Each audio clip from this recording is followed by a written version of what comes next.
እግዚአብሔር አዳምን እንደው ገነት ውስጥ እንደው ቢተወው ኑሮ ይላሉ አባቶቻችን ብለን ብንጠይቅ ሲመልሱ እግዚአብሔር እንደው አዳምን ይወደዋል እንደው ቢተወው ኑሮ ገነት ውስጥ እንደው ባያስወጣው መልሱ ምን የሚሉት አበው ሲናገሩ አዳም ገነት ውስጥ ቢቆይ ኑሮ አይ እግዚአብሔር እኮ እኔን ከገነት እኮ ያላስወጣኝ ከኔ የበለጠ ፍጥረት ስለማያገኝ ስለሚወደኝ ነው። አያገኝማ ከኔ የተሻለ እንዴት ያስወጣኛል ብሎ የባሰ እግዚአብሔር እንዳይምረው ይሆን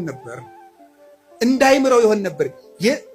እግዚአብሔር እኔ ስለማስፈልገው ነው ያላስወጣኝ ብሎ የእግዚአብሔርን ቸርነት በመገዳደር አዳም ምሕረት እንዳያገኝ ይሆን ነበር።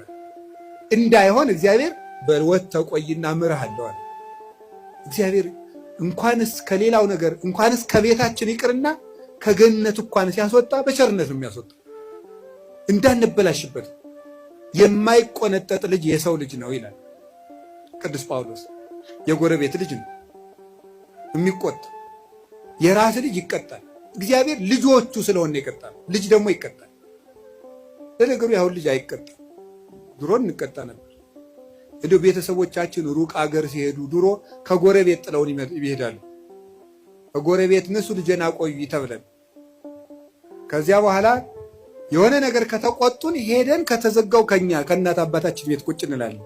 እነዚያ ጎረቤቶች ምን እንደሚሉ ታውቃላችሁ? የሰው ልጅ መሆንህን ለማሳወቅ ነው አይደል እዚህ ሄድከው፣ ልጄ ብትሆን ኑሮ አትሄድም ነበር ይላሉ።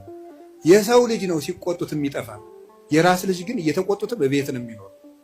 የሚቆጡት ልጅ ነው። እግዚአብሔር ቅዱስ ጳውሎስ ልጅ ነው። ዕብራውያን 12 ላይ ካልተቆጣችሁማ ልጅ አይደላችሁም ካልተገሰጻችሁ ብሎ ይነገራል። እና እግዚአብሔር የሚያደርገው ለክፎች ለበጎች ፍትህ እንዲያገኙ፣ ክፎች ደግሞ በመቆየታቸው ስለማይጠቀሙ ይህን ያደርጋል። ለክፎች ደግሞ ለምን ዘመን ይሰጣቸዋል? ንስሐ እንዲገቡ። ይህን በማድረግ ከቃሉ ጋር ናችሁ።